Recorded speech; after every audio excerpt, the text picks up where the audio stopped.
Bismillahirrahmanirrahim. Assalamualaikum students. Hope you all are doing great. आज हम lecture जो discuss करने जा रहे हैं वो है chapter number 1 chemistry FSc part 1 और इसका चैप्टर नंबर 1 का लास्ट टॉपिक है यील्ड। यील्ड हम उर्दू में अगर इसका मीनिंग लें तो यील्ड हम पैदावार को कहते हैं कि कितनी जो है वो आपको पैदावार मिल रही है।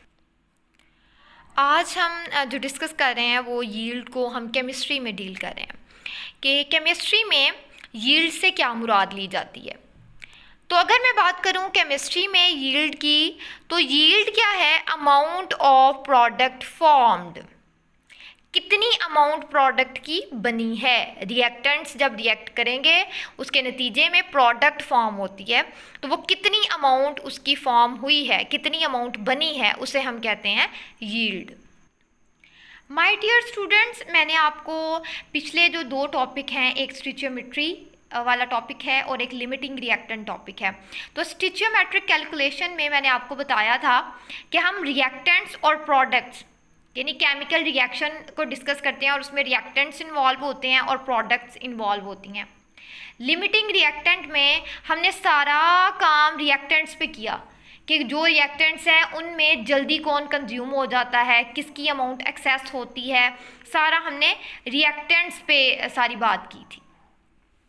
अब ये वाला जो यील्ड वाला टॉपिक है इसमें हम प्रोडक्ट को डिस्कस करेंगे कि प्रोडक्ट की अमाउंट कितनी बनी है, हमारा जो रिएक्शन है वो हमारे लिए कितना बेनिफिशियल है। प्रोडक्ट ज़्यादा है तो रिएक्शन जो है वो ज़्यादा एफिशिएंट है, और अगर प्रोडक्ट कम है तो रिएक्शन इतना ज़्यादा एफिशिएंट नहीं है। जब ये लॉन्ग क्वेश्चन पेपर में आता है और लॉन्ग क्वेश्चन में आपने सबसे पहले इसकी डेफिनेशन मेंशन करनी है। डेफिनेशन सिंपल है, the amount of product obtain in a chemical reaction is called yield. उसके बाद आपने इसकी टाइप्स की बात करनी है। इसकी बेसिकली 3 टाइप्स हैं जो हम लॉन्ग क्वेश्चन में डिस्कस करते हैं। First one is theoretical yield, actual yield and percentage yield. इन सब की डेफिनेशंस और इनकी कुछ प्रॉपर्टीज़ हैं कि थ्योरेटिकल यील्ड किस तरह से होती है, एक्चुअल यील्ड कैसी होती है, परसेंटेज यील्ड कैसी होती है, वो आपने मेंशन करना है।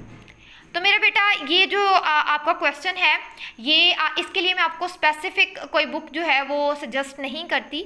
जैसे आप टेक्स्ट बुक से भी इसको पढ़ सकते हो, आप कोई भी हेल्पिंग बुक यूज़ कर सकते हो। मेरे पास जो बुक है वो स्कॉलर सीरीज़ की केमिस्ट्री की बुक है फर्स्ट ईयर की। मैं उसको क्यों यूज़ करती हूँ? क्योंकि इसमें अच्छी हेडिंग बनी हुई है और इसके अलावा इसमें टेक्स्ट बुक की वर्डिंग को फॉलो किया गया है। देखिए जी, यील्ड की पहले डेफिनेशन उसने लिखी है। देन टाइप्स में यील्ड जो है इसकी 3 टाइप्स हैं। थ्योरेटिकल यील्ड क्या है? The amount of product calculated from a balanced chemical equation is called theoretical yield. इसे हम कहते हैं थ्योरेटिकल यील्ड। इसमें मैं एक एग्जांपल कोट करती हूँ। मैक्सिमम जो है ना यही एग्जांपल मैं ज़्यादातर बच्चों को कोट करती हूँ। डिफरेंट एग्जांपल हैं वैसे तो, लेकिन ये आपको समझ आ जाती है कि जैसे आपके एग्ज़ाम हैं, आप एग्ज़ाम दे के आए हो, एग्ज़ाम दे के आप एक अपने दिमाग में कुछ नंबर कैलकुलेट कर लेते हो कि हाँ मेरे इतने मार्क्स आएंगे।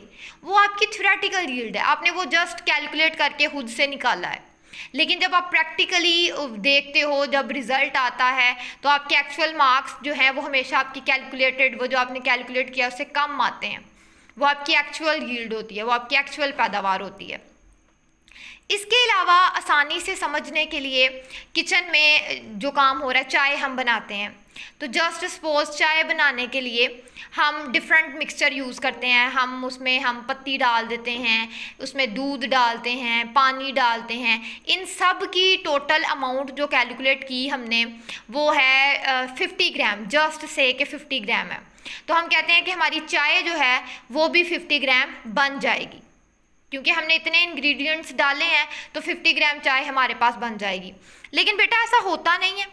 जब आप चाय को बाहर कप में निकालते हो, उसको मेजर करते हो, तो वो या तो 40 ग्राम या 45 ग्राम होगी, 50 ग्राम पूरी नहीं होती। तो जो आपने सोचा होता है कि 50 ग्राम बन जाएगी, वो आपकी थ्योरेटिकल यील्ड है। और एक्चुअल में जो आपके पास आती है बाद में बन के, वो हमेशा थोड़ी आती है, उसे हम एक्चुअल यील्ड कहते हैं।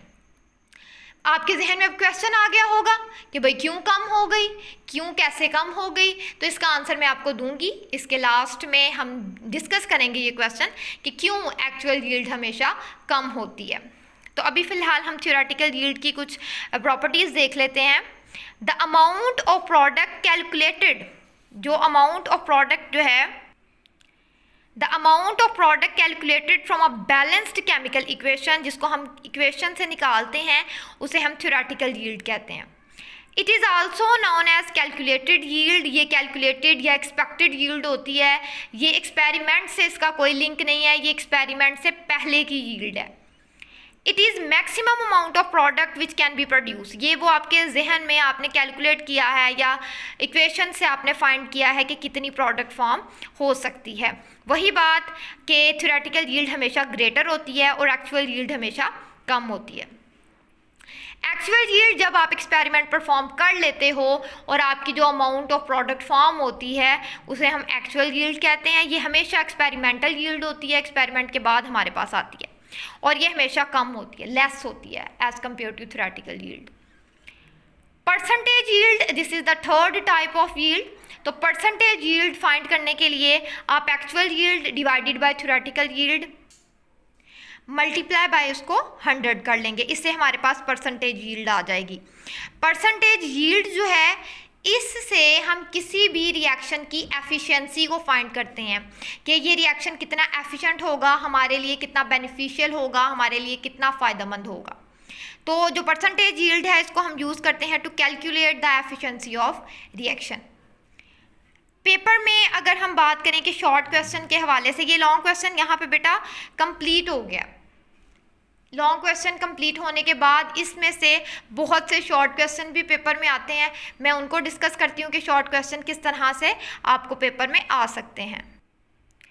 तो जी सबसे पहले जो शॉर्ट क्वेश्चन है वो है compare actual and theoretical yield. इसमें आपने दोनों का कंपैरिजन पॉइंट्स बना के लिखना है कि थ्योरेटिकल यील्ड जो है ये क्या है और एक्चुअल यील्ड क्या है।